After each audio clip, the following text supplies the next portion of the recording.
Pathianni in Adu Chawhnu in Bible Chang siat kan chiarang Sam za som thum pathum na Sam hin chiar huna min mai khaem Sam hin chiar huna number yamayo Sam za som thum pathum na ti mai tu Sam som ni pathum na te ti mai tu number milo chuwangin Sam za som thum pathum na ngai kham ngai teu Una ke ngai dia long khom hia wa thain awan om em luar hia bluta khabe mul luang kha arona khabe mul ne luang kha akor fual hor luang kha khani hanun dai fin Zion kam te ka chinang hieni chuta chuan lalpan mal som na thuwa pe a kumkhwa anun natur chu lalwana thu kan chiar hi kan dan mal som ro se amen ni thong thayang mai mit ching ro le olalpa kan pathian din thar ko khan kum som malai mai min suaya ikhomai na wangin Vointe min mutir lea Malo kun thea khomai na min ladon tir se la wangin kan Lawmna Voina po hian Naupang Pualin he kum sanga kan ni na Lawmna program hi kan mamdo na item tam tak kan neya kan thil ti zong hi in ne na lom thu sai dan le Naupang ten Lawmna chang kan sian nan te namarin na konga te eng ting nia mo chuan khata khang ka tel ve sin ti kan chen chia rem ka program kan man te na tura imi ruai na le pui na lali suam min chandam tu min kan di la che amen tuna la kan sanga kan sakzo somnon ngai loven kan Sunday school siap tu Naupang lama hong tu kan siap tu pu David lan Pachuau chan na hun mang tu ren kan la sakzo aron ding chuang mal don nia la shuai tu ten la number zanga som pathum na Abu Luizer kan laman kamo Abu Tharami chana imanto ni em lo mo kan sen kongkhor taka hian ti kan sama lim takin ring takin kut pengino aile idi mangule kut le ka wan phai no labu kieu tu ka sen tu do kan sin ko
Chuve kang how to pan Bible te chiaranga atong chai dona fil takin om turo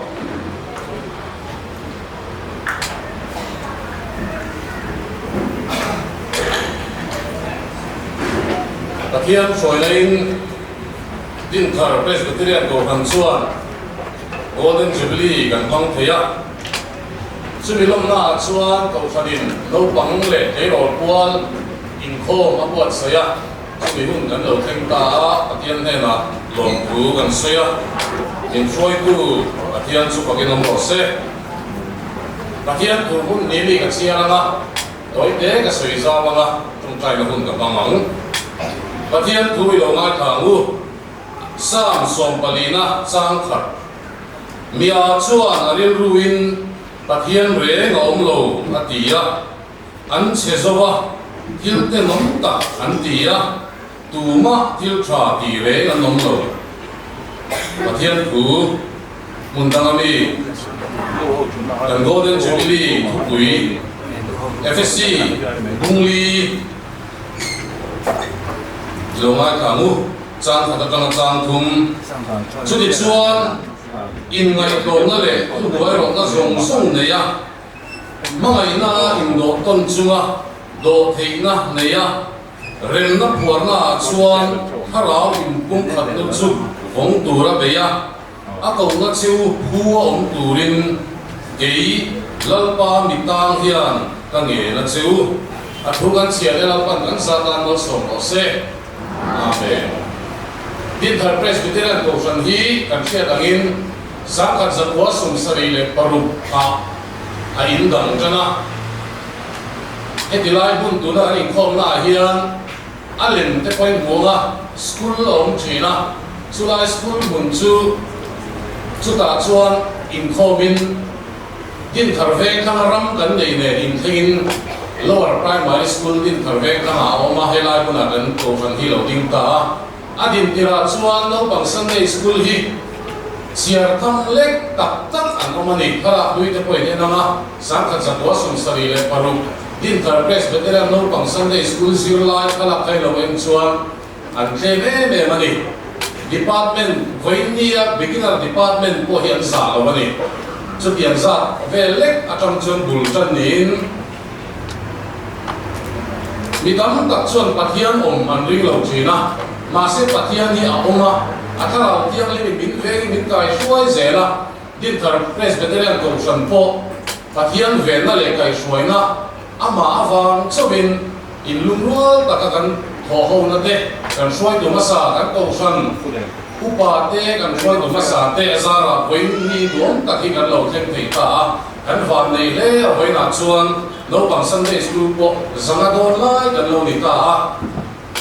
chu tiang som na kan don song song a chuan lom thu soi mol moli kan pa le ni ti hi we na ni sa Chawhnu Pathian ma phali trong trayang lalpa kan Pathian min mai tu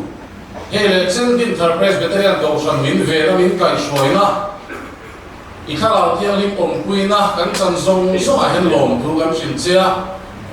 din thar Presbyterian no ko san Naupang Sunday school hilalpa bultan na chuan khete kan ni ama ro chu hoina chuan Naupang thanem tak thuai tak tak te nangma i thu zir tura nangma ang tura in buat sai thein lalpa mi heti sa kan lo nei ta min vena min kai soina song sumai lom tu kan chin cheni voina hian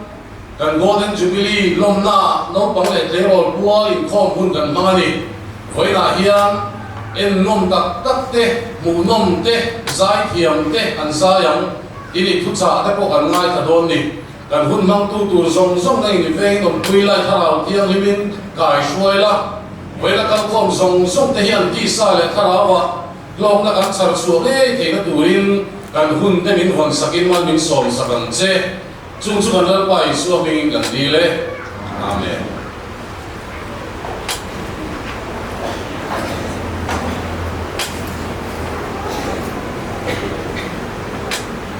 tuna chuan beginner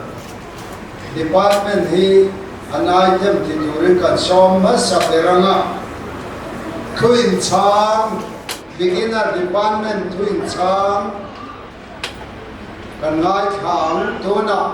cần xóm á hem đi rồi hết lâu chuộc xe dịp tết luôn cả hem đi rồi yên Naupang Chawhnu Zaipawl te kan zai ma chumi zo le chuan Pathian Thuchah kan ngai thang beginner lo so mang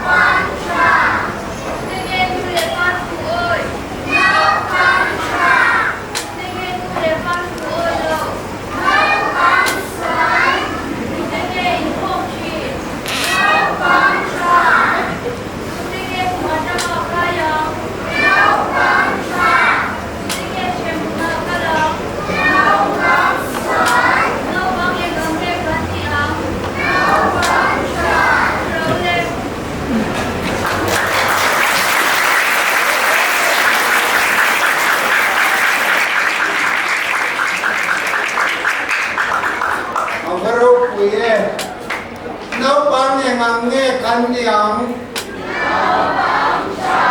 kan khoin sang lo kan Naupang yang ange kan yang oh chưa kan dam chung en ui ting cha kan ni zelang nu le pa cha kan ni zelang alo mo me tu na Naupang Chawhnu Inkhawm Zaipawl kan so mang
in van thiam em kan lo nge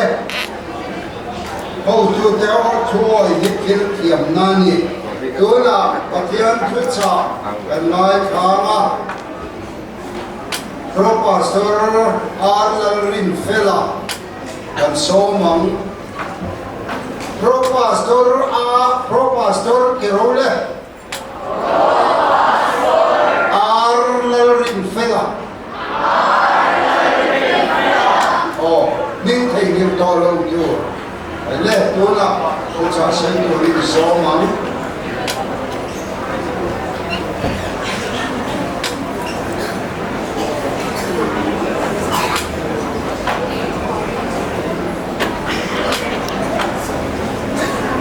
anh ngồi mất tiền Thuchah tôi biết là ngay khá là gây hỏng Pathianni Thuchah in lại Sam sống địa này là Chang in ô sự phải hậu Tleirawl yom năm tiết số apa đủ nè căn hôm nay hiền Lalpa biết cái hung xuống một lại cái số này em à anh đi à cháu phải hiền là các thiên lung này các chị sa hi Pathianni nung nè là xuân áo xuân cả ô sự phải hậu Tleirawl cái lần này các Pathianni em ai chăng muốn là tiết xuân trong trong in buat siapa và mua có in buat này anh nói là in nào ông tiết xuân này ngắt khô lên nang chuan ko bang che nang ma chaklan nei mi chu en khole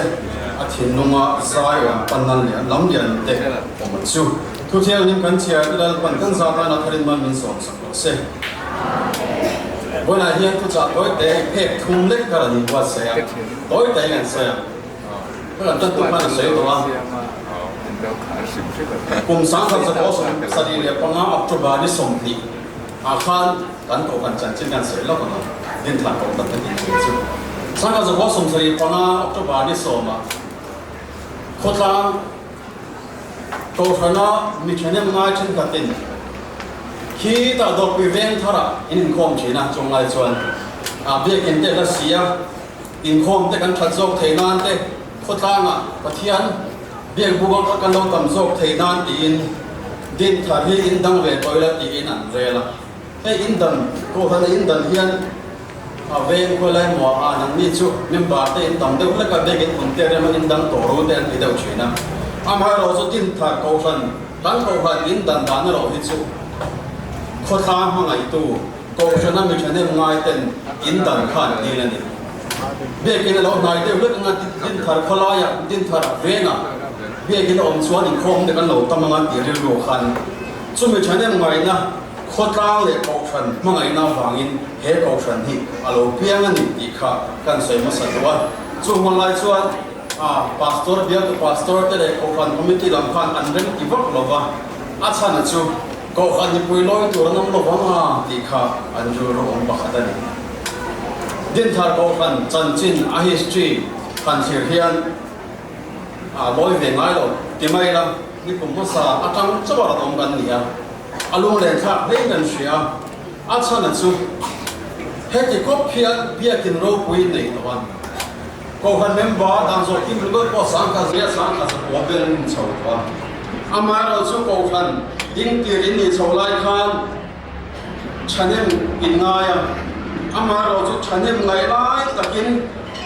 upa senior te in upa kan upa senior te an mo la tiang chuan upa sang khat turi garin bo sia sa ka zariat sang ka bo sam bet panga ve du pe sari chobor vela chu online chuan upa sang turin khom thin lo ten upa sang thei lo te hang kan nom thri ni chung ta chu ka lo ni nok to a KGP berin khom pui te bian khom pui pa ngai te chen tu kan ni lai bian in sa sam sa fel mu man lo vin tiang chuan kan chen no kan ni chu onlineจะkan ko khan hian kan lo tong chho do nok to a ama ro zo foin kan nei to hian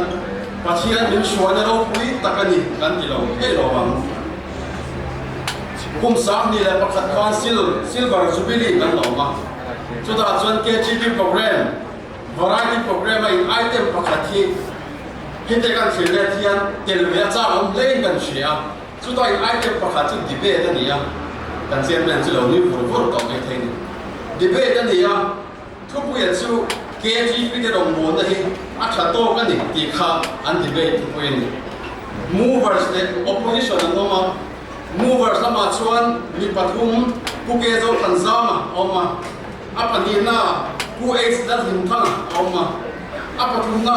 ku laram be se oma ni rual sang chuan chak nge yang ti tur kha an hninga tang chuan an ni thu thiam tong kam thiam bok si rual sang tu chak nge yang a ti tur kha ni an pathum en chuan ama ro chu opposition lam kan nen leang opposition leader a chuan uparam mangai ral te ania apanina upachan si ka ani ko ani opposition lam po an hu purom ne mai chu sa ni pakhat silver jubilee kan Lawmna KGP variety program ai item pakhat khan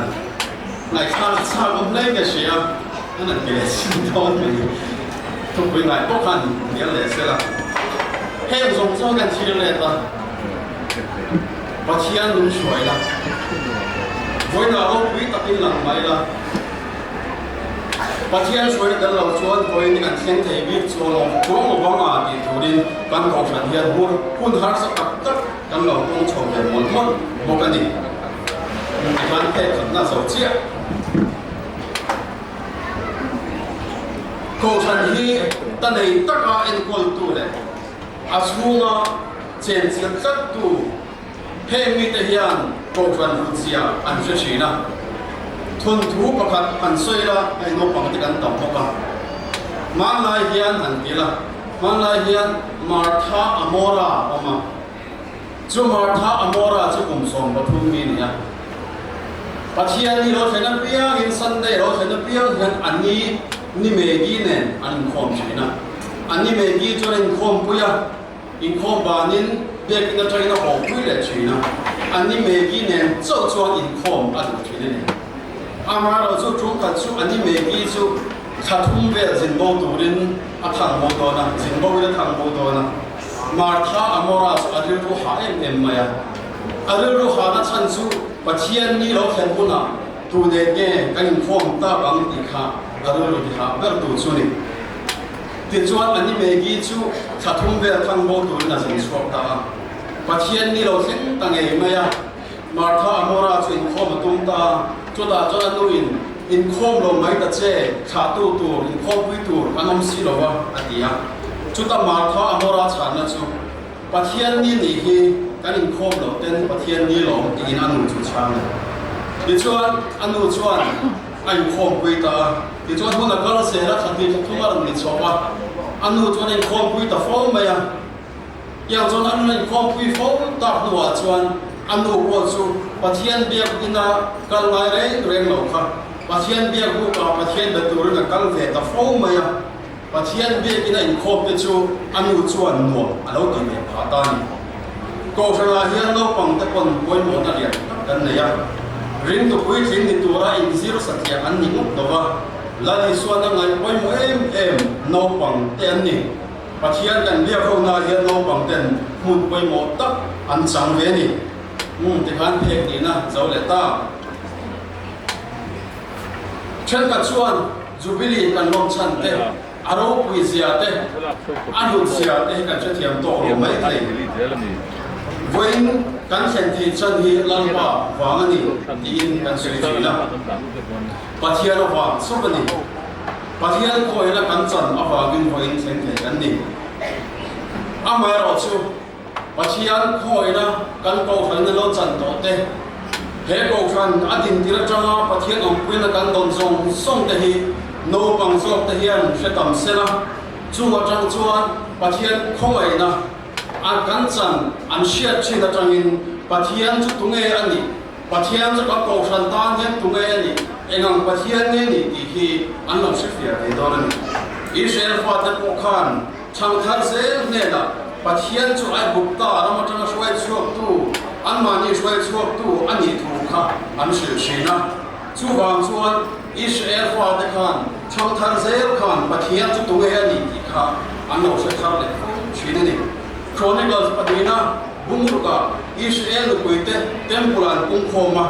chuta la Solomon na tong tai na chu olal pa Israel te Pathian lelia fana nangma angren Pathian anum lo an thinung song songa ikong so tu isia lo te chunga chuan thu thung lenin ikong ai thina isia lo ka pa Davida ne na ithudiam chu lena ani voina hian ika ilo soi to chu iti lo tir ta tin Solomon na tong tai na chuan Pathian chu tunge ni an mani ko ai tu an mani en pol tu ani ti kha lo sol mo na hera tong trai na asai chu ka ni Israel mi ten pathian pia ka an i dan pakhat chu pathian ne na an mo an yem mok lova lalpa chu tu nge ni tin pathian in thilo pui alo ti to te chu an sei chu thina ni olalpa ichia ro ka ham ne na i thu tiam chu le na ram tiam chu ke thlen ti ra ti te lalpa that sia chu an sei chu thina ni Israel mi te hian pathian in antana thil alo ti to te chu an sherenga chu chuan an pathian din tra ani sia an shia ti thina ni antana pathian that sia an shereng china hei le chen hilal man in kuya ko san dam takin Jubilee ano lo ve to chi keni point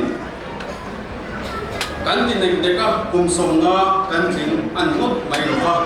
kan tin nek dek awa golden Jubilee hilo kan ni lo wa khovel in hel zela kan phuna lo sel ve ta ia thil seng sathiam mai an ni lo wa pathian khomai na wa ngani din thar mo fan tia kan so hian he a building kan instrument nei te kan sound system kan burua kan mai cham kan thleng te he hi din thar ko kan tia kan soi chin chu ni ma din thar ko kan tia kan soi chu a chunga mi pui cheng te ko kan mi pui te kan ni en ti na khi lai cha ka ma hian be kin mun thatak oma khita hen be kin isang ku kan ti chuan be kin kan sanga din thar ko kan chu ai son le dai thei ni he building in son na pe na hian din thar ko kan chu ai son mai thei ni chu wa chuan a building of wang ni no rin din thar ko khan hi din thar ko khan ani na zo ka chu a chunga mi pui te kan ni chu wa chuan mi pui te voina ko kan ni pui te hian lalpa chu tu nge ni lalpa chu kan ta na thwa ni ti hi cham thar sel te kan shia tir sela lalpa chu min shoi tu ni ti hi kan shin non fo a chaw me Israel fa te sinai zang an chua san don khan mo sia chu pathian ne na tong taya chu pathian ne na tong tai na chuan kan zina lalpa itel ve zen na hi nam dang te laka kan dang lam na chu an novem ni ti na soya ke ni po midang te pathian rin ve lem lo te pon lo om the chung te laka kan dang lam na chu lalpa kan ne no om hi ni lalpa kan ne na om se langa din thar ko kan point ma son zelang ti be se takin lalpa that sia hi in shi non ko bangu thu kan soi ta lalpan kan za ta man ni so se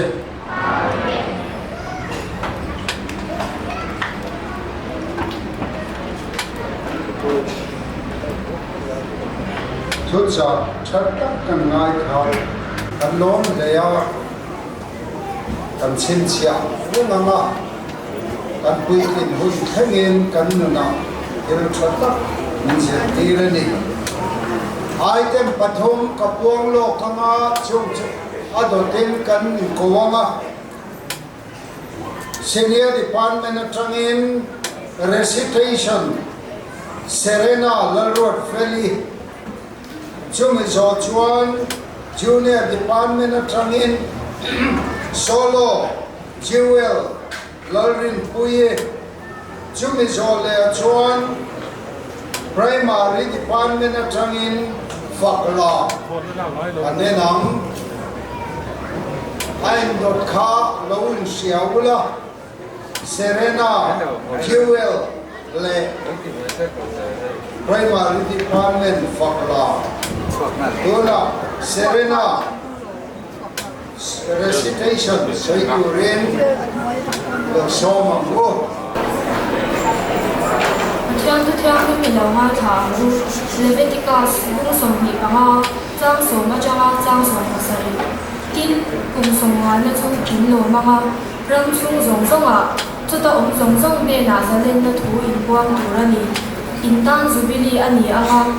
mitinin mani tanga in ta le anga mitinin mani in chung ko chawa in om le am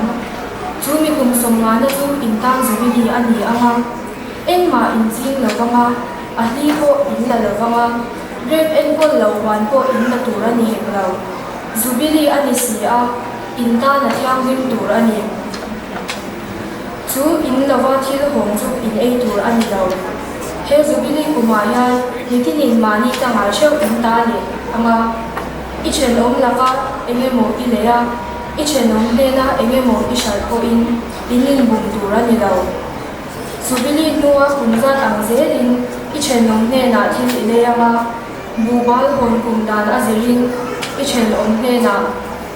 thil shal ani ang akun tamdan azirin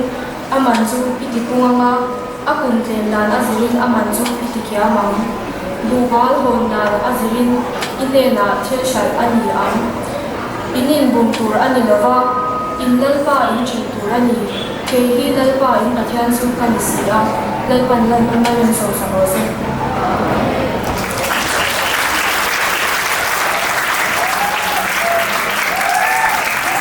Thong lui huna na Lawmna tu Pathianni Chang le Bifel takat ya kanai kha alomon le mai when I yan Serena Inkhawm khatsawa ka comment mucho beginner department ani lai trana recitation ni soi to chinani alomon le mai Naupang Pathianni ani cho Serena Department Chang recitation site yamani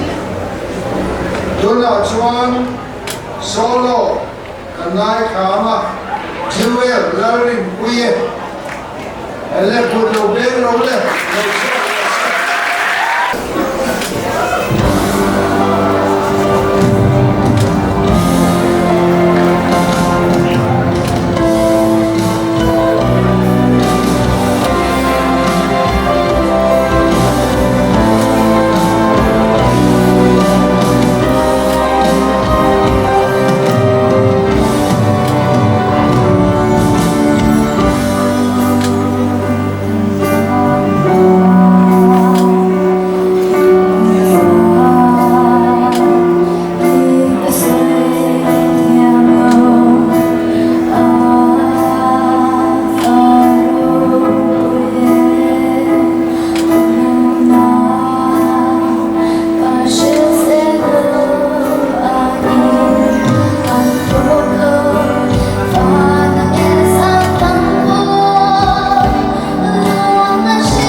Department Chang Lalrinpuii and Lawmna my tribute Thuchah in Sierra Chan Kami Karima Sacrament and Lawmna Dona primary Department Chang Faklam I can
Serena, Tleirawl, Chawhnu, Inkhawm, Zaipawl, and Naupang, Chuan, beginner Department Chang, solo Abigail, Lalruatfeli, Abigail, Lalruatfeli, Recitation Benjamin, Intermediate and Sacrament, Tleirawl, Inkhawm, Zaipawl, beginner, solo, intermediate, recitation. Benjamin, Zaipawl, Sacrament.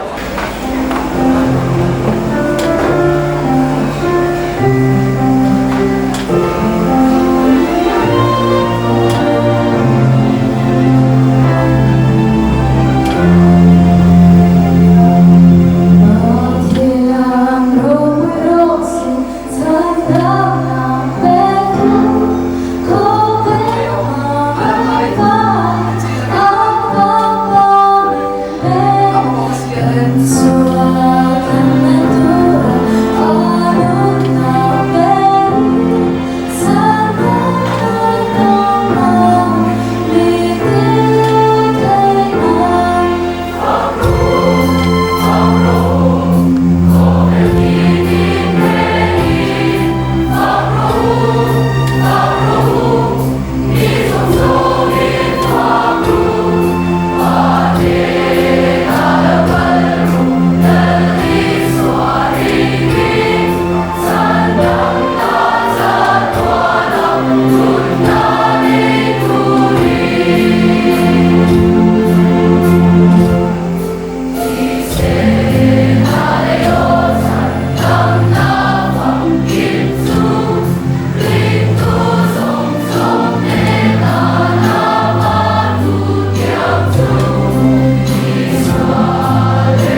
bộ thần Zaipawl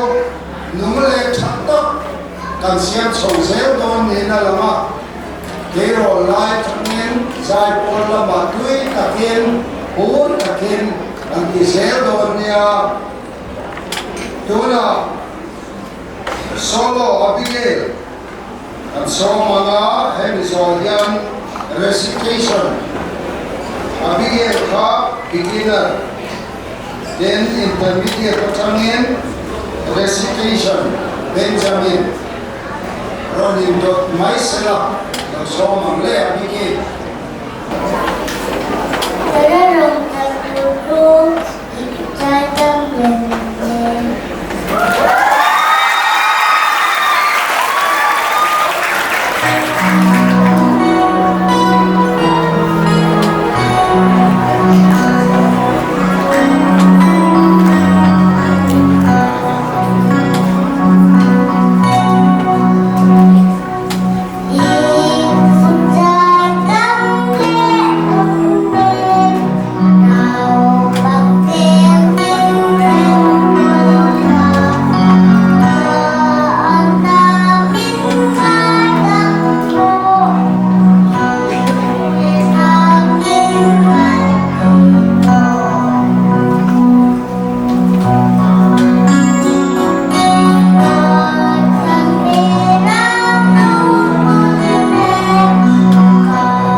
nên là gia đình đã chú ý con tuổi đi đến tam Jubilee đi qua những cái mà đi tam ai đến tam đi qua những cái mà đi chúng không cho bà đi nông địa chúng mình sống là chú đến tam Jubilee đi qua đến ngoài nhưng là qua Lalrinpuii đến là qua Bây giờ đến quay lại là của trong tuổi này rồi Jubilee xí á chúng ta là chiêm cũng tuổi này chú là ba chú học chú để đây tuổi này cái gì cũng đi trong khăn hoa trang thì chú ăn người cũng để trong hoa rồi đó xong rồi hoa nó in đầu tuần chú đồ thấy nó để để nó phù nó chú sau đó cũng khăn nó chú giống tuổi ra vậy á cầu nó chịu phù tuổi đến cái nó con người ta nên con về nó chịu cầu chân chịu để xây nó không cái đó cầu những điểm hốc con thật sự bậc hạt này theo đó bậc hạt sâu mà nếu bậc hạt linh nó không hạt bậc tít nó không hạt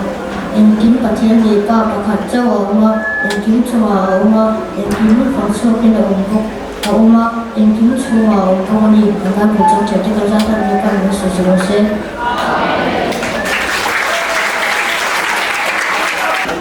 Abigail Zai thiam em akan lo em mà đến Benjamin po Recitation Chapter kinaron soya kan lo em mani dona item pathum kan soy leanga kan buang leanga drums solo kan ko dona chu Timothy Lalrohlua Pachuau Adon Lea Intermediate Changin Solo Raymond Lalrinpuii Adon Lea Sacrament Department Chang group singing and Serena drums solo Timothy Lalrohlua Pachuau Ilang Somang Le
Solo Raymond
sini kan Lawmna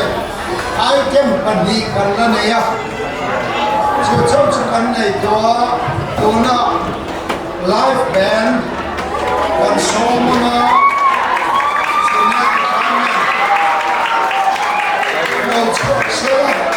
sini Faklam Junior Department kan somna Oh, an introduction karang nila. Ako sa Berlin. Kan rhythm guitarist hi Jonathan Ania. So kan keyboardist hi Vanaya Ania. Ito nagyan kan lead guitarist hi Zoatea Ania. Kan bassist hi Arlo Tiagnaba. Marka Ania. Jadi emang Ania.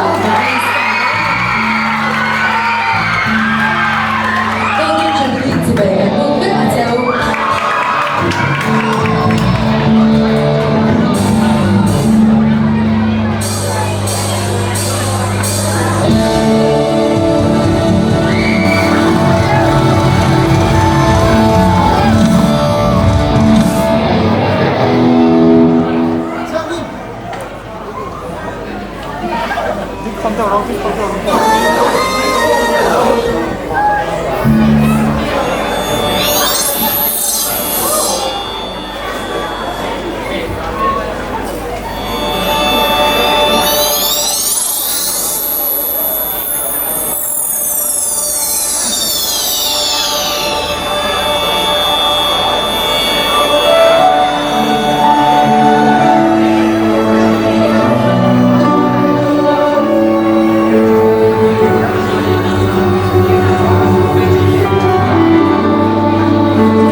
in what to ruhe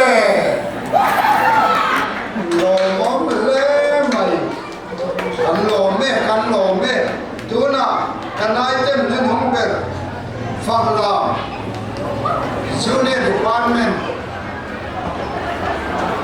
Run buat Serena lo kau sila lo soma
Junior Department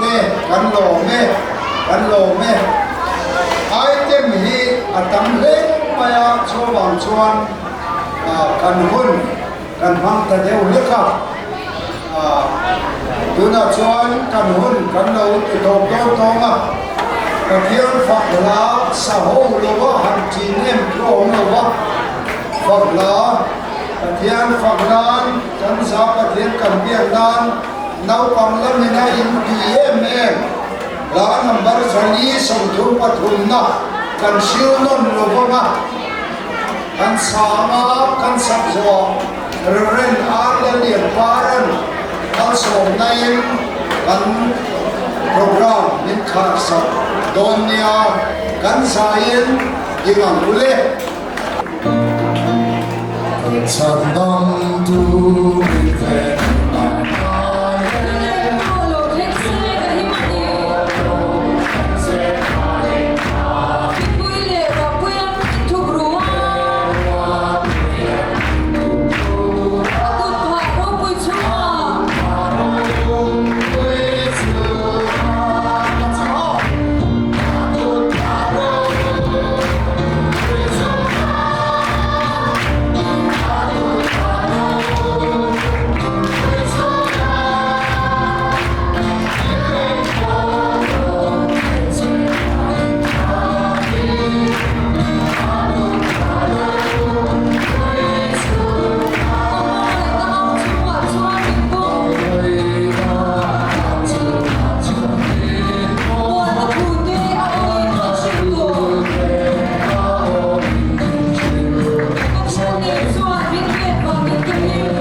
Lalpa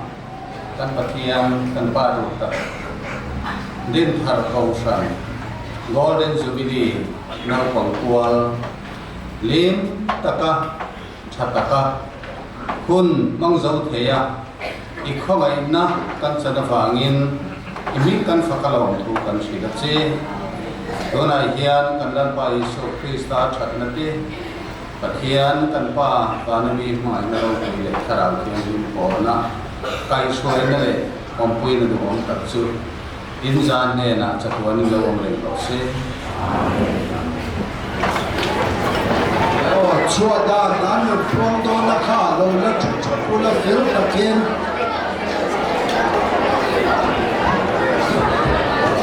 Hey, Naupang, beginner and primary, junior department sin, beginner primary.